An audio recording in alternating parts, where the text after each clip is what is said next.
বুধবার পূর্ব মেদিনীপুর জেলার এগরা পুরসভার উদ্যোগে স্থানীয় পুরসভার সভাগৃহে একদিনের সচেতনতা শিবিরের আয়োজন করা হয়। এগরার পুরপ্রধান স্বপন কুমার নায়কের নেতৃত্বে এই শিবির হয়। মূলত প্রধানমন্ত্রী সম্মান নিধি যোজনার কি কি সুযোগ সুবিধা রয়েছে তা আলোচনা হয় এই দিন।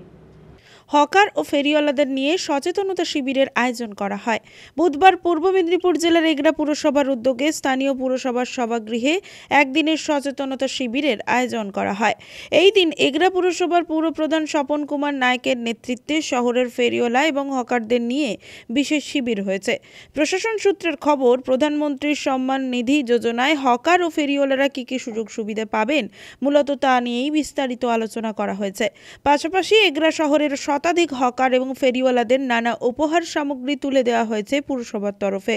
সভায় উপস্থিত ছিলেন এগরা পুরপ্রধান স্বপন কুমার নায়েক, ইন্ডিয়ান ব্যাংকের এগরা শাখার ম্যানেজার স্বস্তি রঞ্জন সাউ, এগরার উপপুরপ্রধান সোমা চক্রবর্তী, এক্সিকিউটিভ অফিসার শঙ্কর মাইতি সহ অন্যান্যরা। ফিনান্সিয়াল লিটারেসি ক্যাম্প এটা মেজরলি করা হচ্ছে আরবিআই গভর্নমেন্ট অফ ইন্ডিয়া থেকে। মেইন এতে হচ্ছে যে জনসাধারণকে আমরা ব্যাংকিং আর ফিনান্সিয়াল লিটারেসি যেটা ওদের করণীয় আর ব্যাংক থেকে যারা ওদেরকে নলেজটা প্রদান করা, যেটা প্রত্যেক ব্যাংকিং ফ্যাসিলিটিটা ওরা অ্যাভেল করতে পারে, ওইটা ওরা জানতে পারবে।